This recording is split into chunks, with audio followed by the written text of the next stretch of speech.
कोल्हापूरला अंबाबाईच्या दर्शनाला आलो आणि महायुतीच्या विजयानंतर पुन्हा अंबाबाईच्या दर्शनाला अंबाबाईचे आशीर्वाद घ्यायला आम्ही नक्की येऊ अशा प्रकारचे तेव्हाही सांगितलं होतं आणि अंबाबाईच्या कृपेने असं अद्भुत यश दैदिप्यमान विजय महायुतीला मिळाला.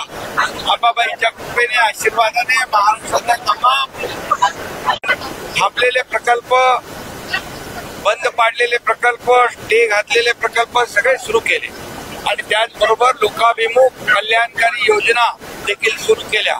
म्हणजे एकीकडे विकास आणि दुसरीकडे कल्याणकारी योजना अशी सांगड घातली आणि या सर्वसामान्य महाराष्ट्रातल्या जनतेच्या जीवनामध्ये बदल घडवण्यासाठी अनेक निर्णय घेतले आणि त्यामुळे ही महायुती प्रचंड मोठ्या विजयाने या ठिकाणी पुन्हा स्थापित झाली आणि म्हणून कोल्हापूरवासियांनी देखील महायुतीला प्रचंड असा विजय दिला.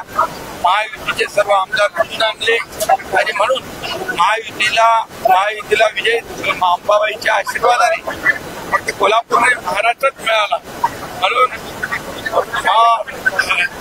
अंबाबाईचं दर्शन घेण्यासाठी आणि अंबाबाईचे आभार मानण्यासाठी या ठिकाणी लाडकी बहीण योजनेवर वाढलेला आहे. लाडकी बहीण योजनेवर संभ्रम 30 लाख जास्त अपात्र लाडक्या बहिणी ज्या पात्र लाडक्या बहिणी आहेत, बिलकुल पात्र लाडक्या बहिणीची योजना कायम असे सुरू राहणार, त्यामुळे कुठेही खड्ड पडणार नाही. भाईला एकीकडे देश दिला असं सांगते, मात्र दुसरीकडे काँग्रेस आंदोलन त्या ठिकाणी निवडणुकीवरती आज देखील आंदोलन अनेक ठिकाणी झालं, कोल्हापुरात देखील आंदोलन. जेव्हा त्यांना विजय मिळतो तेव्हा ईव्हीएम चांगलं असतं, त्यांना विजय मिळतो त्याला निवडणूक आयोग चांगला असतं, ज्यांना विजय जेव्हा मिळतो तेव्हा हायकोर्ट सुप्रीम कोर्ट देखील चांगलं असतं. पण जेव्हा पराभूत होतात तेव्हा ईव्हीएम खराब, ईव्हीएम मध्ये दोष, याद्यांमध्ये दोष, निवडणूक आयोगावर आरोप आणि आमच्यावर आरोप. दुसरा त्यांना काय धंदा उरलेला आहे? त्यांना आता काय काम उरलंय का? जो विधानसभेचा विरोधी पक्ष नेता मिळवण्यासाठी जेवढे आमदार लागतात तेवढे आमदार देखील ते मिळवू शकले नाही.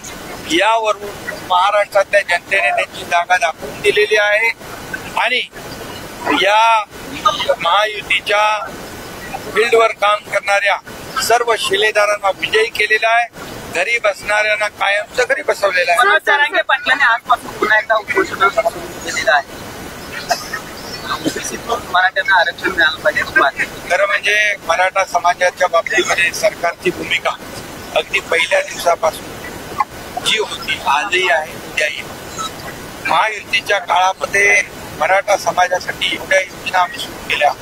मराठा समाजासाठी 10% आरक्षण ओबीसी किंवा अन्य कुठल्याही समाजाचं कमी न करता दिलं. विशेष अधिवेशन घेऊन दिलं आणि देवेंद्रजी जेव्हा मुख्यमंत्री होते तेव्हा देखील त्यावेळेस त्यांनी निर्णय घेतला होता. मी मुख्यमंत्री असताना देवेंद्रजी अजितदादा सर्वांनी मिळून 10% आरक्षण मराठा समाजाला देण्याचा निर्णय घेतला आणि म्हणून या ठिकाणी आज त्यांच्या आम्ही दिलेलं आरक्षण महाविकास आघाडी टिकवू शकली नाही, हे त्यांचं दुर्दैव आहे आणि म्हणून आम्ही मराठा समाजाच्या बरोबर आहोत.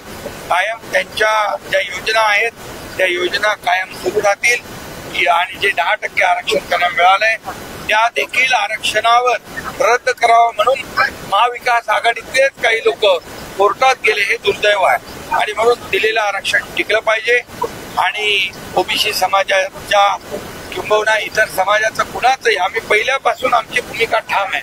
मराठा समाजाला आरक्षण देताना, मराठा समाजाला योजनांचा लाभ देताना, मराठा समाजाचा उत्कर्ष प्रगती करत असताना इतर कुठल्याही समाजावर अक्षय शिंदे बलात्कार केले नाही, त्यांचा एन्काउंटर केलाय बलात्कारांना वाचवण्यासाठी असं जितेंद्र आव्हाडांनी टीका केली. त्या बाबतीमध्ये जो विभाग तपास करतो, न्यायालय प्रक्रिया सुरू आहे, न्यायप्रविष्ट बाब आहे, त्यामुळे मी त्याच्यावर महिलांना अर्धकुपित केल्यानंतर एसटी टप्प्यात आली असा दावा केला होता. मात्र आता एसटी टोक्यात आली असं सांगून दरवाढ केली. आता तुम्ही बघा की जी काही दरवाढ किती वर्षानंतर शेवटी एसटी मध्ये कुणाला प्रवास करायचा आहे? सर्वसामान्य लोकांना. आणि म्हणून एसटीला देखील प्रवास करणाऱ्या प्रवाशांना चांगल्या सुविधा मिळाल्या पाहिजे ही भूमिका सरकारची आहे. कुठल्याही प्रकारचं सर्वसामान्यांवर अन्याय होईल असं कुठलंही काम सरकार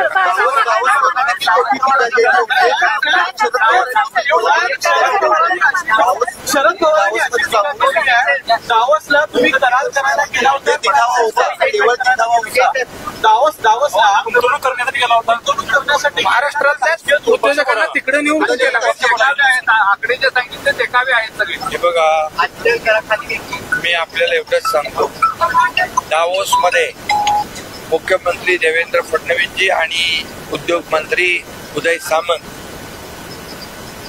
या दोघांच्या मार्गदर्शनाखाली या वर्षी अतिशय विक्रमी करारनामे झालेले आहेत. 15 लाख करोडपेक्षा जास्तीचे करारनामे झाले आणि लाखो लोकांना रोजगार मिळणार. त्यामुळे विरोधकांना साहजिक आहे हे चांगलं झालेलं बघायला आवडत नाही. मलाही आठवतं, मी जेव्हा दावोसला गेलो तेव्हा 7.5 लाख कोटींचे करार दोन्ही वेळेत झाले आणि त्याची अंमलबजावणी 70 ते 80% झाली. म्हणजे करारनामे यापूर्वी कसे होत होते ते तुम्हाला माहित आहे. करारनामे कसे व्हायचे आणि त्याची अंमलबजावणी कशी व्हायची. परंतु महायुतीच्या काळात मागच्या 2.5 वर्षात लाखो लोकांना रोजगारही मिळाला, उद्योगही आले, परदेशी गुंतवणूक देखील आली. आता मला आपल्याला सांगतो मी, एकूण परदेशी गुंतवणुकीपैकी देशातल्या एकूण परदेशी गुंतवणुकीपैकी फक्त एकट्या महाराष्ट्रामध्ये 52% परदेशी गुंतवणूक आहे. त्यामुळे महाराष्ट्र हे आता इंडस्ट्री फ्रेंडली स्टेट झालेला आहे. कारण महाराष्ट्राकडं उद्योग आकर्षित होत आहेत, लोकांना काम मिळतंय, हे लोकांना बघवत नाही. त्यामुळे अशा प्रकारची टीका होते. पण आम्ही टीकेने उत्तर देणार नाही, आम्ही कामाने उत्तर देऊ.